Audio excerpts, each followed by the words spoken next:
Well, hello everyone. This is William Michael. Welcome back to the Watt Hour. Today on the Watt Hour, I'll be interviewing Tanner Yackley, a former senior MQ9 UAV sensors operator, which is cool. As you know, drones are near and dear to my heart, who has deep experience in unmanned system. Tanner brings unique insight into UAV missions, power requirements, and the future of autonomous versus operator driven military platforms. And we'll discuss UAV power systems, battery and energy needs for ISR, and what's now called non kinetic or directed energy platforms, and how these technologies shape both kinetic and non kinetic mission capabilities.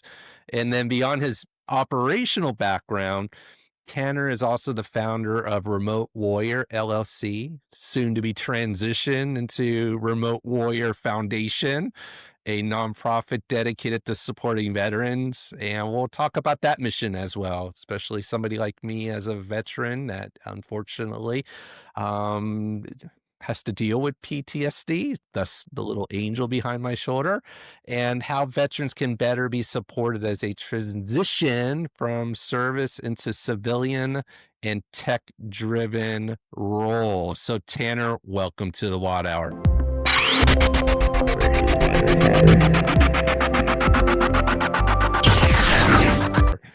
Thank you so much. I greatly appreciate it. Cool. So let's jump right into it. Yeah. Could you start by sharing a little bit about your journey from an MQ9 UAV sensors operator to where you are today? Yeah. When I got out of high school, I was 18 years old. I was, in small town rural Minnesota at the time. And was, looking at what am I going to do next kind of thing. And it was like, well, I either go to trades, go to college, or go to the military. Was really the three options. And so I was like, well, I don't really want to do school anymore, which is comical when I look at my background now and with it. But so I just decided to go the military route. And, back then, 2010, there was very little info on what a sensor operator even was, right? What did they do? How did they, what exactly the job entailed there? So it was one of those things that I got into it, and then really I remember it was a couple sentences on the Air Force .mil site, and saying, hey, you're going to be providing like convoy overwatch and stuff like that. And I'm like, well, that sounds pretty cool, like, let's do that, kind of thing. And so I jumped into it, and then it's after 10 years of operating it. I flew over 1,000 combat missions. I flew just shy of 3,500 hours, almost 3,000 of those all being combat time. Um, with it, and I flew tons of different mission sets. We trained on tons of different mission sets, right? Not only just for the counterinsurgency stuff, but for close air support, air interdiction, strike coordination, reconnaissance. So many different things, right? That we played a role into, and really benefited from throughout the years, and why it was so expeditious across the board. So with that, it was one of those things that I did it for 10 years. I did 4 years in combat for it. It's not 4 deployments. It was just 4 years straight of getting in the box and operating every single day. And then eventually I transitioned into academia, taught as a professor for a couple of years, and then now I'm running Remote Warrior and trying to bring mental health advocacy to a space that is desperately long overdue. That's amazing. So, how did your time flying UAV shape the way you think about technology and power systems in modern defense? Well, absolutely, and that's one piece that when I was teaching, I was teaching essentially an MQ9 ground school course for the University of North Dakota. So we're talking about the power plants, the electrical systems, the different things there within it, and because of the unique requirements that come in with UAVs and what they're meant for, right? It's a lot different than what people realize, right? Everyone thinks, especially, since 2016 and quads have taken over, across the board with the market and everything else, and DJI fighting over it and different things like that, and Skydio trying to throw their hat in the ring, with their contract with the DoD. And so there's so many areas that really there that are unique to that area. And so that was one of the biggest pieces that shaped me in the academia side, was realizing how different it was compared to traditional, because I have so much experience and so much background in, UAVs. But I started my private pilot at one point and was working on it, and then it was just at a point in my time where I'm like, I didn't have a trajectory for it, and at the point, it was just sinking a ton of money into something that I'm like, this is getting a little spendy, for it. But it also gave me an appreciation for crewed aviation as well, and understanding really the big differences between the two. And so a lot of those experiences made it easier to help bridge the gap between the two, just because of the limited knowledge that I had on the commercial side. And then obviously the heavy knowledge on the UAV side, really allowed me to kind of bridge that gap there between the two different areas, and make it make sense for, in that case, the students. And I don't want to gloss over the story you told about how you joined the military. It's reminiscent of mine. I wasn't the best of students, though I may have Hmm. been the brightest, but not the best of students in high school. And life circumstances that I had made forced the hand. Like, I guess we're going to join the Air Force. Hmm. I scored high on the ASVAB, as I'm sure you did as well, but I went in sort of like at a necessity, like basic life needing Hmm. things to take care of me. But I really didn't get to go through the catalog of every job that was available. It sounds like you may have, and when you chose that and you found out what that was, how did you feel at the back then? Not now, but how did you Hmm. feel back then at the time, knowing that that was going to be your MOS? Yeah. I mean, at the time, I definitely didn't even realize what all went into it, right? I mean, it was probably a month or two into like tech school and stuff where I actually realized, like, somebody made just one-off comment in like a break room. They're like, "Well, yeah, when we're employing weapons," and I'm like, I like stopped and was like, "Wait, what?" Like, I didn't even know, at the time, because again, back then they didn't tell you much. It was just a couple sentences on a page, and it's not like you could hit somebody up and be like, "Hey, you do this job currently." Like, that was the ramp up. That was then when everything shifted. They shifted everything down to the schoolhouse in New Mexico, and kind of streamlined everything as far as the training process goes.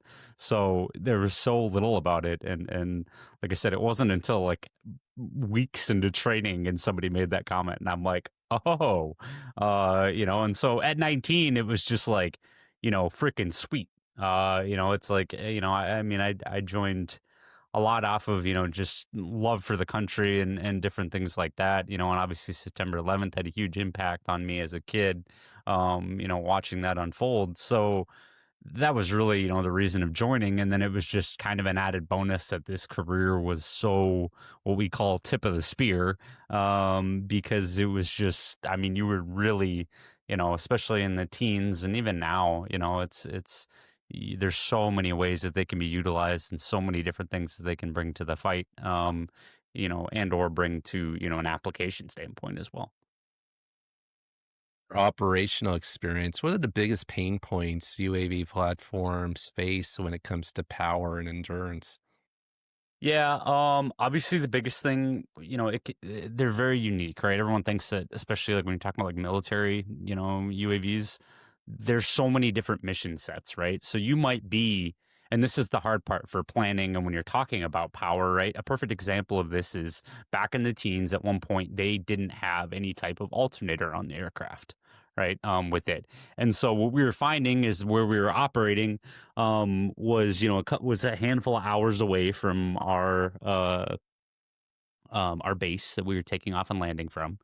And so, if you're 5, 6, 7 hours away, that makes it a little more challenging to recover, right? And so we were realizing really quickly that, we kept having all these generator failures, and eventually they incorporated in a direct drive brushless alternator, or a permanent magnetic alternator was the other option. They essentially gave it two different options there, with it, and so the they needed, that justification there. They needed the not the justification, but they needed that extra power, because aircraft were having issues with the current generator system and essentially failing, and then crashing before they could make it back. And where the DDBA, or that direct drive, um, really helped solve that problem, and allowed us, that way, if we had some type of energy issue, that's a big one, right? That played into it. There, the other piece that people don't necessarily think about, that I learned a lot in academia, was time on station. Right. Most of the time with most aircraft and different things like that, right? What are you doing with it? You're flying it point A to B, and then to maybe C, D, E, and then you're going back to A, right? With it for the most part. Where UAVs, you're flying point A to B, sitting on B for 20 plus hours, 30 plus hours, and then coming back to A. So because of that, then you have to worry more about endurance. You have to worry more about fuel consumption, right? With it, so these, it was on the MQ9, it's a 900 shaft horsepower engine, with it, and it takes, um, it can fly, now gosh, they're getting like 30 plus hours, on a lot of them now, with them. And that's just depending on what they're hanging off it, kind of thing. And obviously we won't get into that discussion, but as far as, how much fuel it needs to consume, so you're constantly doing this dance of like, all right, I'm 4 hours in now that I burned, X amount of pounds, of fuel. Now I need to kind of recalibrate my numbers and different things there, because I'm trying to play the long game, right? And I'm trying to make this stay on station for as long as possible, because especially like with like the higher value stuff that I was on, we couldn't afford to, you couldn't just drop it and all right, let's go dip out, because you needed that, what we called that unblinking eye, because it was just any second, that you could have that a moment of opportunity. So the endurance, of it really was important, there, and then obviously being able to operate. Sometimes, I mean, you would take off, and within 5 minutes you were on station, for your target. Other times it was hours, just depended on the unit. Everybody did it different, there. So but yeah, so those two things, I think, as far as like energy, draw and power consumption, are two bigger factors, with especially the larger UAS. Because obviously a small quad at this point, you're averaging 20 to 30 minutes, maybe 40 if they're good. Some boast 60 to 80, but usually you don't see those too often, with it. But we're getting there, with it. But it's these lessons that can be carried over as the longevity and endurance increases, and being able to help drive some of that change by looking at, these aircraft that have been doing it for 20 plus years. It's interesting what you say about not thinking about certain aspects. A couple of different areas is like, sure, group one, group two, group three drones are a lot different than what you were operating. Yet at the same time, when you think about combat collaborative aircraft or collaborative combat aircraft, however the two C's go, CCAs, Hmm. many of these systems have to have some sort of ground-based generation to turn them on, Hmm. and then even in flight, that alternator piece needs very high C discharge, and what I see happening is when I say they, most OEMs that we work with and those that we'd like to are so focused on the platform and the mission and what it will do when it's in theater, and when we think about silent watch or the electrification of everything, which will happen, at some point, wirelessly charging back and forth, is what about the secondary support equipment that's gonna need to be electrified as we electrify the things that fly or swim or whatever they do? So Hmm. it's just interesting to get from your perspective that that was an area that you saw that there was a need for improvement. So that's where, how do you see advancements in battery technology like higher energy density cells, or we have a technology called SafeCore. It prevents batteries from going into thermal runaway by preventing the three most common reasons: internal shorts, overcharging them, or temperature.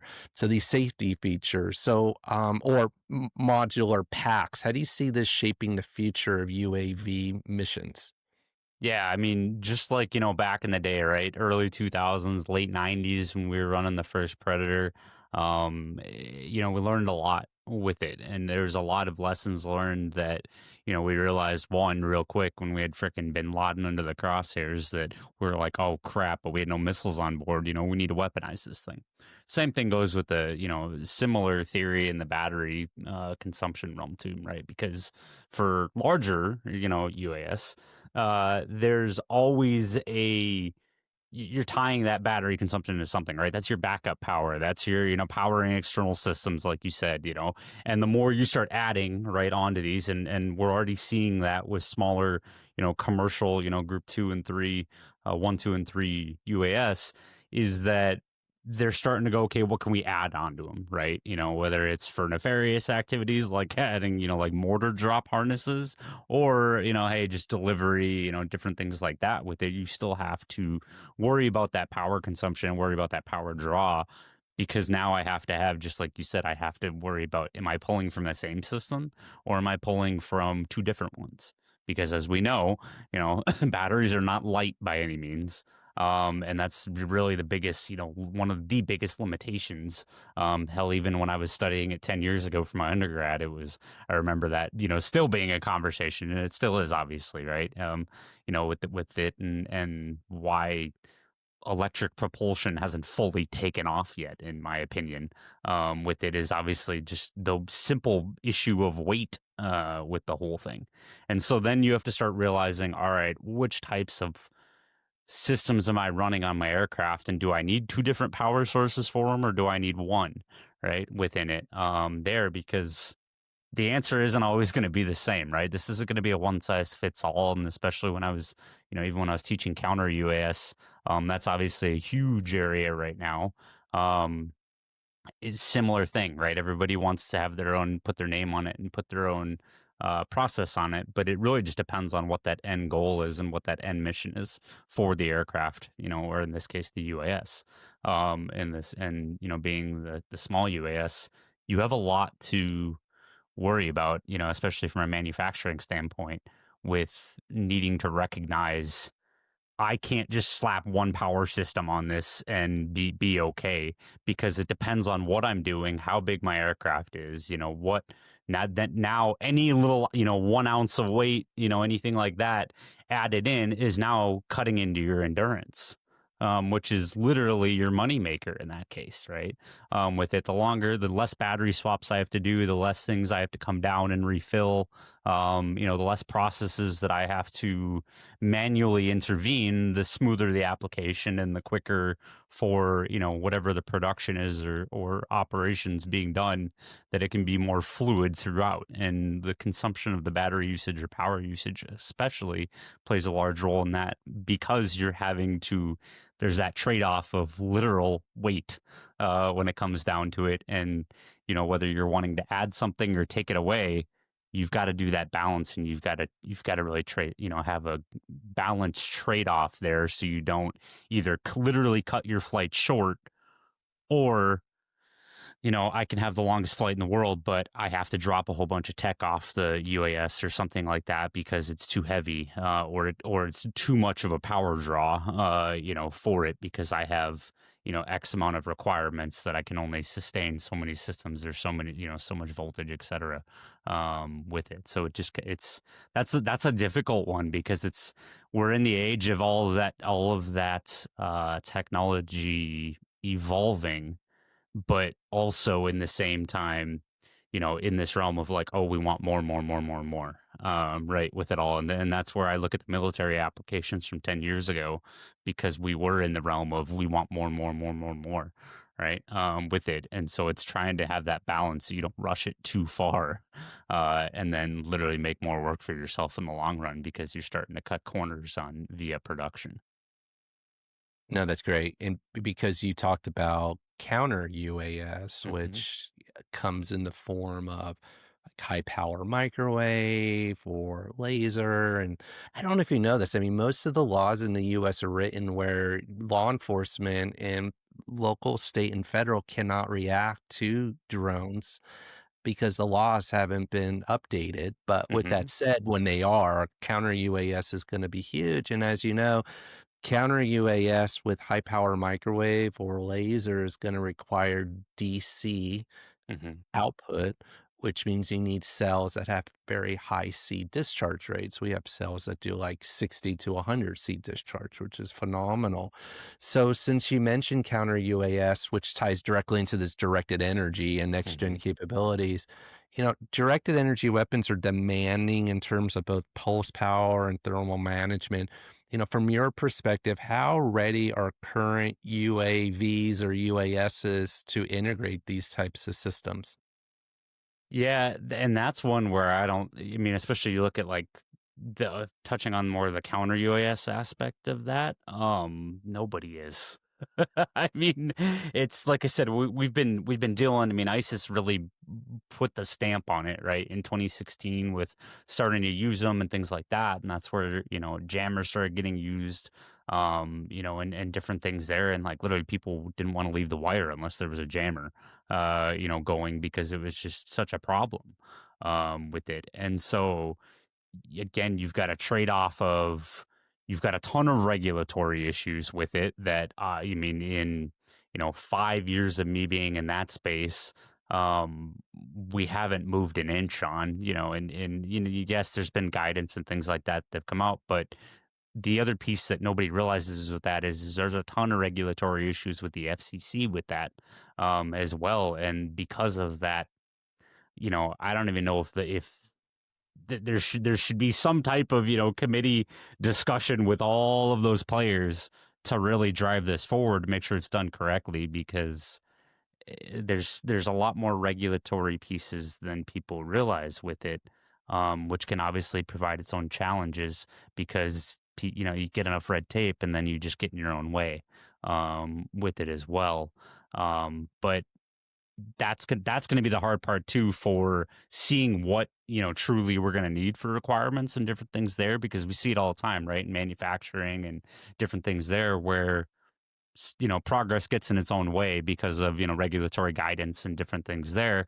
And I don't think, and I especially know that this space is no you know is not unfamiliar with that, if you will, just because of we still can't figure out how to get we can't even figure out how to get UAVs into the NAS still, right? And we're still having that argument, and it's been working on that for over a decade, kind of thing, and we're still kicking around the same rocks, there, and not getting any closer. So that's going to be the hard part. And then you add in the public perception of it, right? You talk about lasers and everything else. You know who's going to have a major freaking problem with that? The public, right?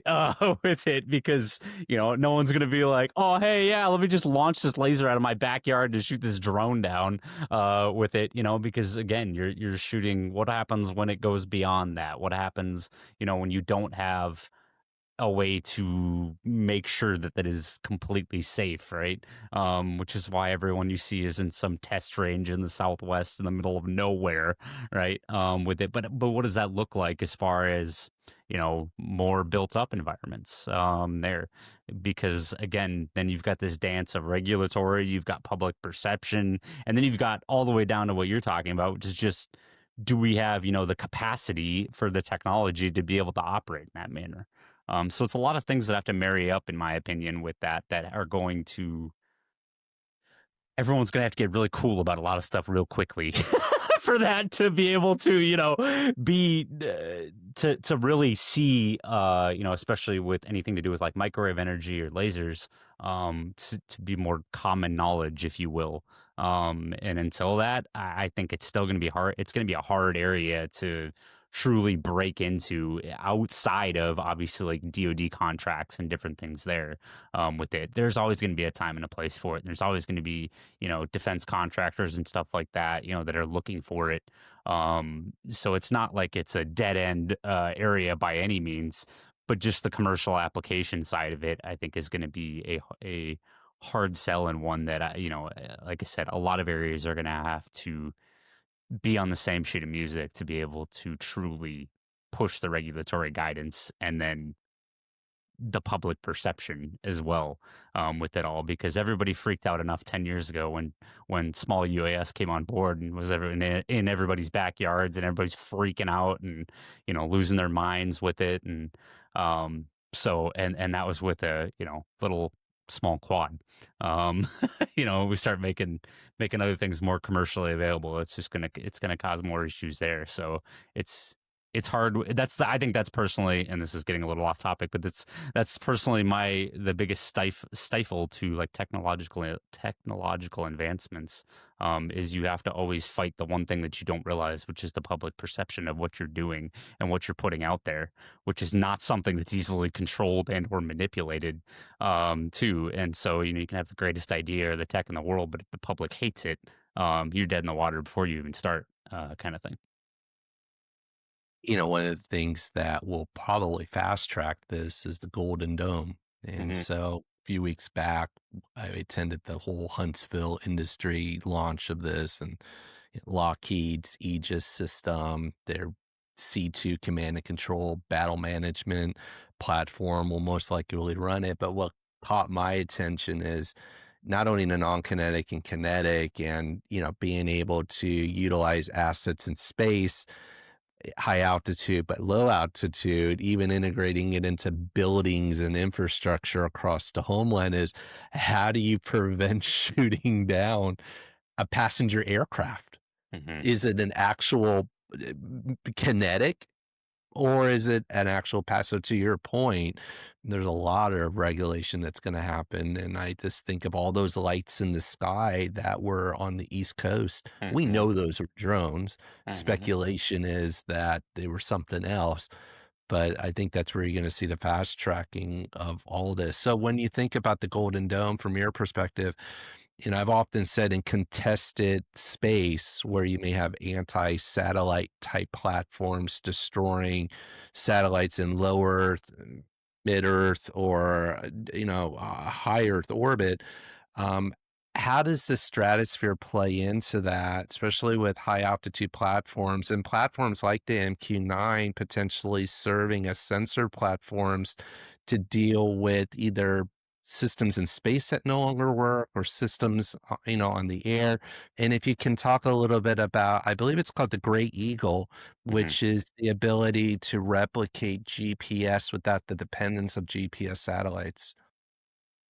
Yeah, and that's where it's interesting to see, because they've tried a handful of different things, right? Especially with the satellite discussion, with it, and more so, with like the command and control construct of the MQ9 Bravo, the newer of the two aircraft.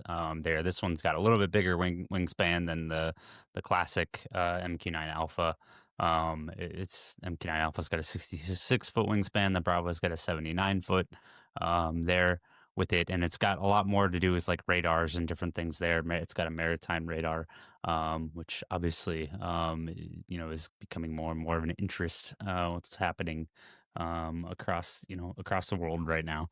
But with that, it's going to depend on, because they've tried a handful of things, right? They tried man on man teaming years ago, and it clearly didn't go anywhere, right, with it. And so right now they're putting a lot of eggs in the basket of, satellites, exactly like you're talking about. And so then there's already, I don't even know what the total number are out there, but it's insane. I did a tour with Northrop Grumman years ago and got to see all their active satellites around the world. And it like really blew my mind with how many there were truly up there, at the time. And it was like, oh my gosh, I can't believe, that there's this many out there. So that's also the part. But when you're relying on an aircraft that relies on those to navigate and fly and everything else, and that's not slowing down, and that's also one of the biggest issues with it, right, is the more that we go towards that and needing things controlled via satellite or other areas, and obviously they're trying to move away from that, but other aspects they're not, right? Because they want to be able to do like taxiing and different things like that via satellite commands. So that way you don't have to forward deploy the personnel anymore, and you can have them all just operate stateside with it. And then all I have to worry about sending downrange is the mechanics and technicians, and I don't have to worry about sending aircrew via there. But then I'm adding more on to the bandwidth discussion with all of that, because that's one of the biggest things, right? And that's in every place I've been, whether in the military or outside as a contractor, right? That was always one of the main discussions, right? Is like, oh, well, we have 4 channels and 6 aircraft, like we can't, something's got to give here with it. And so that's going to be, I think, one of the unique aspects to this is not only, what is these aircraft that are very capable,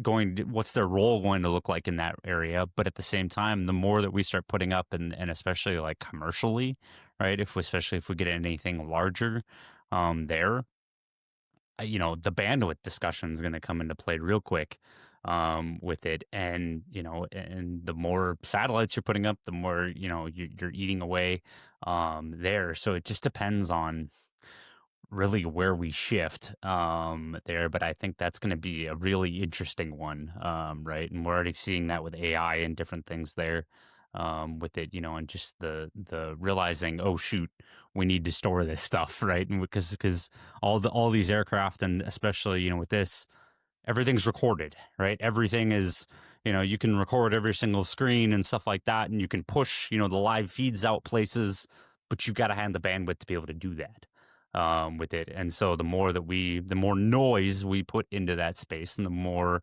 that we make that convoluted, the more impactful that this is going to be on other areas, just like maybe potentially operating some of these aircraft too.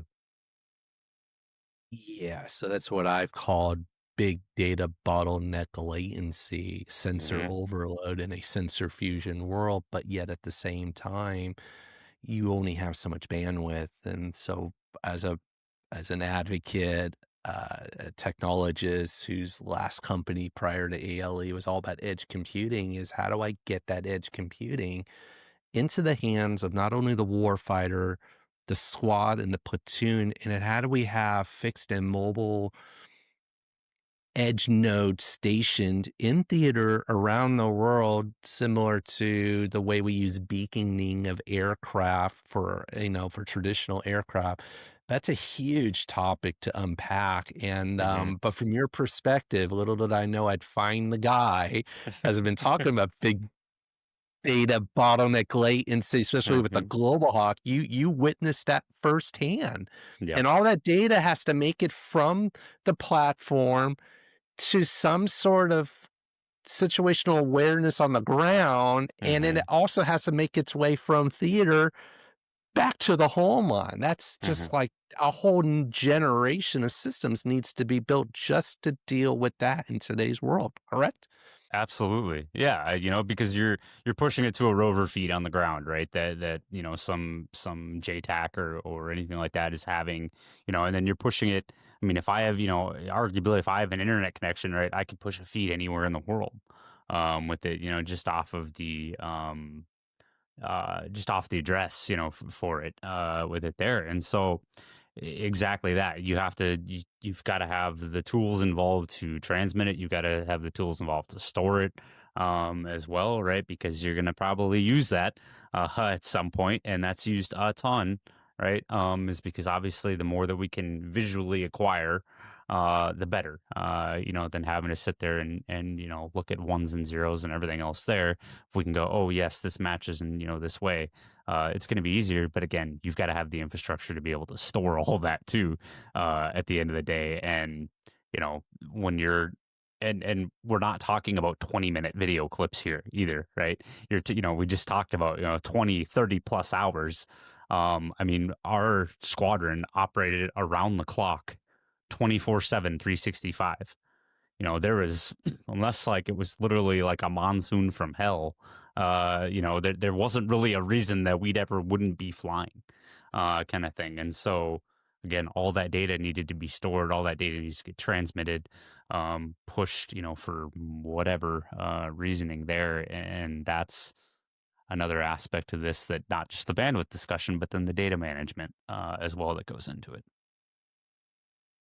So that will be a whole nother episode or two I want to do with you. Yeah. I bought this military drones book. This book is amazing. It's got every military platform that's out there. But how do we unpack that? But most importantly, from a command and control. So knowing we have a whole nother episode to do on that, let's Hmm. shift gears Hmm. to your work supporting veterans. And can Yes. you tell us about your nonprofit, or what you're setting up as a nonprofit, and what inspired you to start it? Yeah, absolutely. So we've got I run an organization right now called Remote Warrior LLC. Essentially what it is to be able to do things like this, right? And just educate the public and talk, about different things there. We've had the great opportunity to be with, we got interviewed by Business Insider in New York last month. That video just came out last week. And so it's being able to really reach that audience, right, with the educational piece, and understand that, especially with a remote, what we're calling remote combat warriors, right? Being a combat veteran that served, as a pilot, sensor operator, even the intel, right? We look at that too, because the intel operators were part of that kill chain, right? That we operated in, and we're making those calls and making those decisions. They would sit in our headset and yeah, that's an RPG, or that's a chunk of, it's a PVC pipe. It's like 8-inch PVC pipe or something like that. With it. So because of that, right, and having to make these decisions and seeing it, there's a ton of people coming out of this with a lot of things like moral injury, identity crisis, different areas there psychologically that are impacting them pretty horrifically. I myself deal with it. And luckily, I was fortunate enough to go through a stellar ganglion block procedure. Essentially, a couple shots they put in your neck to uh, it's essentially Novocaine for your vagus nerve that runs through your chest and causes your fight, flight, and freeze response there. So they numbed it, which has shifted me completely with it. So one, I can't say good enough things there, but Dr. Lipov in Chicago with the stellar ganglion block, because that was such a beneficial procedure for me. But now it's trying to really bring it in, because even people within the community don't even understand how much this is plaguing some people, right? With it, because it was, especially anybody that was really, I don't want to say, like, lack of a better term, high caliber, right? High speed, throughout, pushing themselves, things like that with it. They're suffering a lot now, just because this, watching death and destruction day in and day out on repeat, is just like we talked about, right? You can push these feeds anywhere. We also sat there and, just like a good football player watches tape, right? To see where they can get better. We did the same thing, right? We were held to this extremely high, work ethic and really just perfection across the board that a lot of people don't understand. And why would they, right? But at the same time, that's the issue with this career field that I'm seeing specifically, is for almost 20 years now, right? Since MQ9's been on in '08, and that's kind of where we say the military drone industry came on board. Was around that 2010 timeframe. So we're sitting at 15 years now, and people are starting to make their career out of this.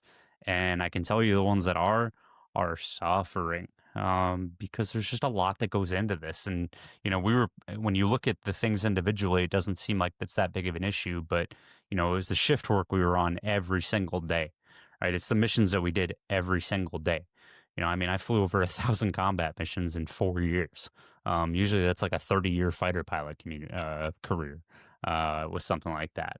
So, and there's, thousands of people out there that have the exact same, backstory and issues and things like that. So really it's trying to just put in like plain language on a lot of things that are coming out with this, and a lot of issues that people are having.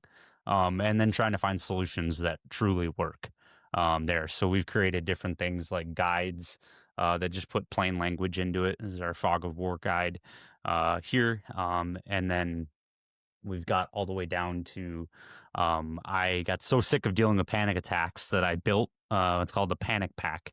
And essentially what it is just a 11-inch ammo can with a bunch of grounding tools in it. And it's things like tuning forks, worry stones, lavender rolls, right? And you look at it and go like, what the heck does that have to do with anything?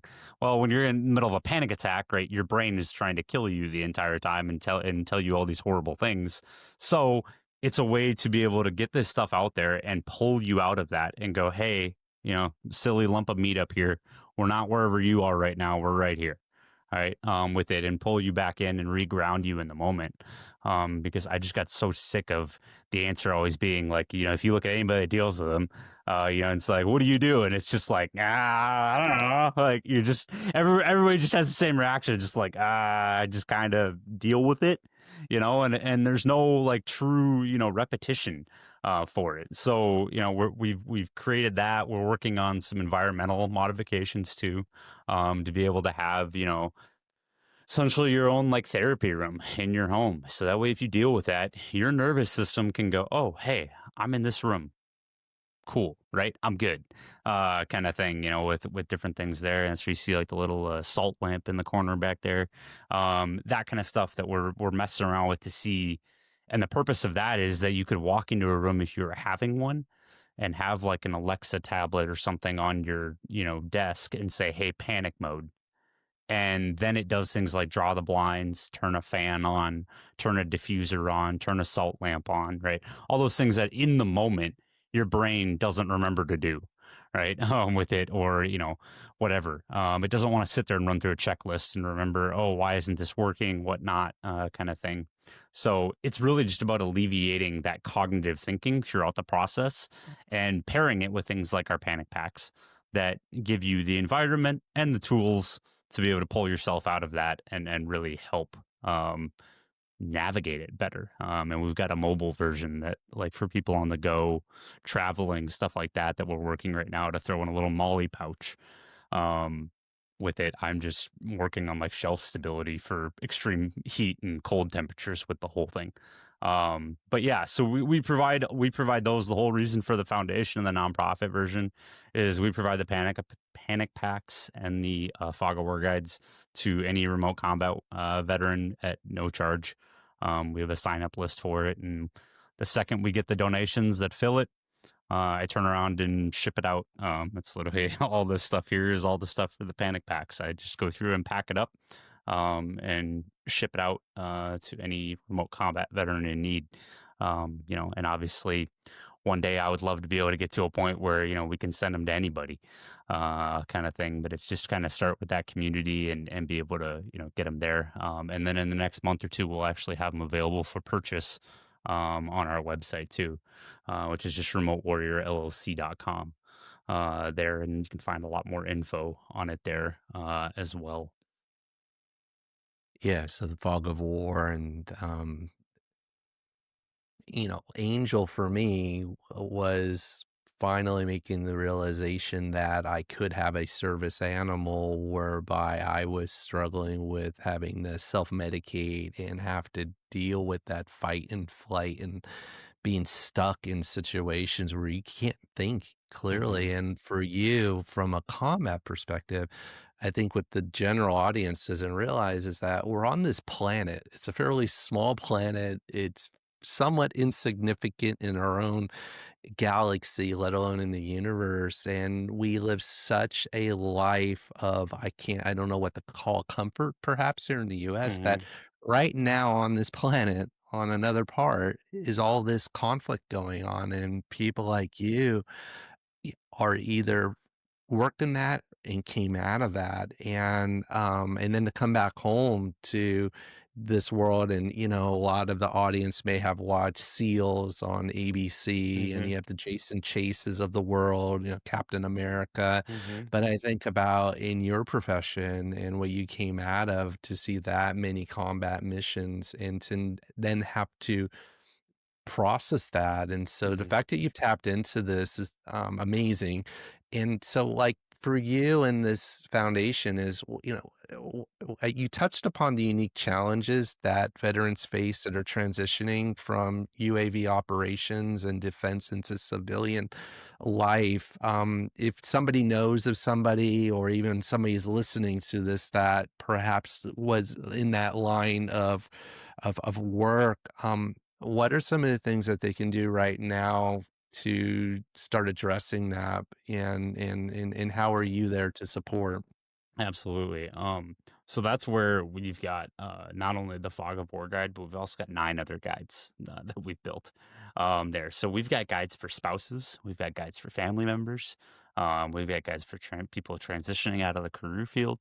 And it's all just a bunch of lessons learned from the community, right? It's a bunch of like, I had my wife and a couple others like get together and just write notes, on what they've seen help, what hasn't, that type of thing. And just being able to put plain language to it all, because I think so many people, especially if you're dealing with receiving therapy, you get so burnt out from all the clinical jargon and different things there. And it's like, I just want this to make sense.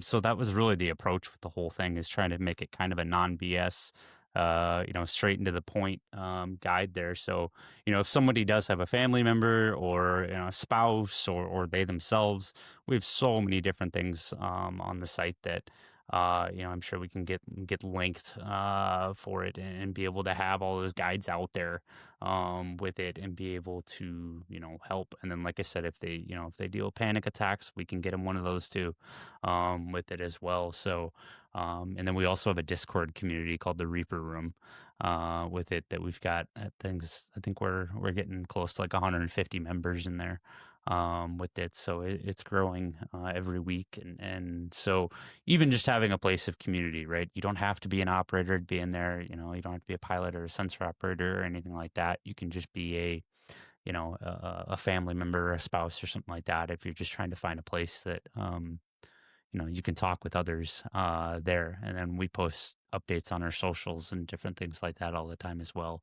We're on Facebook, Instagram, TikTok, YouTube, you name it, right? All of them there, because that's obviously how you get the word out. But yeah, so and really at the end of the day, if regardless of what they need, if they reach out, right, to us in any way, we can get them at least pointed in the right direction, because we have so much. We have 7 people on our team that all have come varying different backgrounds, varying different educational levels with it, and a couple other doctorates too, in some other areas as well. So it's that we've got a wealth of information at the end of the day, and can at least get people pointed in the right direction if we maybe don't have the direct answer for them. So as we start looking at, as we start wrapping this up, I have two last questions. So if hmm you 5 to 10 years ahead, what's your vision for UAV technology and the energy systems that will power it? And if you could build the perfect system, or process or plan, what would that look like from your, 5 to 10 years from now? Yeah. With that, I think the biggest thing is obviously that there's so many like commercial applications with these, with it, and so I would love to see. Granted, I don't think 5 or 10 years is going to be enough time. Just looking at the last 10 years, right? But I would love to see regulatory movement, if you will, with this, because being able, using UAVs in commercial applications, like, especially when you talk about like, FedEx transport and stuff like that, with it makes so much sense, right? When it comes down to it. So I would love to see, a boom there, with it. Obviously, I think it'll be a while until we start, running completely autonomous aircraft with people on board and stuff like that. With it, I just don't think that I think the public perception is going to kill that for a while, there, or at least stall it for a while. Until someone can figure out how to make that not be so scary within it. But I think the transportation of materials, supplies, cargo, that kind of thing is going to see a boom in the next 5 to 10 years because it makes too much sense not to. With it, it's just, again, we've got to get the regulations to get caught up with it too. And as we rewind all that we've talked about from your beginnings of when you signed up to join the military to your time as an operator and then post operation to where you are now with the foundation, what advice would you give to the next generation of UAV pilots or engineers or, strategists entering this field based on your experience? Yeah. I mean, with that one, I like when I was an instructor at the schoolhouse, I was told all the young guys there, because we dealt with, especially on the enlisted side, you deal with a lot of 18 and 19-year-olds with it, right? And so as they're going into just a job, within it, it's like there's so much technical aspect to this, and so many different lessons learned you can pull, from the different applications there. So, really taking in and learning as much as they can about not only the technology itself, but understanding the ecosystem, because that's the one piece that I didn't even realize even after, 8 years in the military. And then when I got out and, and stepped away from it completely and got into the academia side, it was really where I kind of got my eyes opened up to like, oh, wow, there's a ton more applications out here than I realized, because I was kind of funneled into my niche there. Right. And so you talk about, what advice do you give somebody in this area? Is look at what else is happening around you, right? Pick your head up and see what else is happening, not just in your space, right? Because you might be, looking at, battery technology for UAS, or you might be looking at, GPS, or you might be looking at, transponders, or whatever it is, whatever technical piece. But there's so many different things, and there's so many different things that are moving quickly in this space that you never know what you're going to come across that could also then in turn help bolster your own endeavor in the space. And because we've seen just a boom, especially in commercial applications. I mean, all the way down to fertilizer and spraying, crop spraying, to, food delivery. I mean, so many different things. And then, I've seen them where they hang like metal rods off of like heavy lift ones, and will knock ice off of power lines with them, which I think is just a fascinating, like, who thought of that, kind of thing. And so it's those little things that, you can look at this technology and realize there's so many different avenues for it. And the last 10 years have been just a boom for it there. So not only staying in your lane, if you will, right, but learning what's going on around it that can also potentially help bolster this industry too, because there's a lot of good lessons learned coming from it all. Tanner, this has been a fantastic conversation, and you've given us a window into how UAVs and power systems and autonomy and directed energy all come together. And you've also reminded us of the people behind the technology and the importance of supporting veterans as they transition into new missions in life. So, thank you so very much for being a guest on the Watt Hour today. Absolutely. Thank you so much for having me. You're welcome, sir. And I look forward to the next conversation. Until then, be safe and make it great. Absolutely.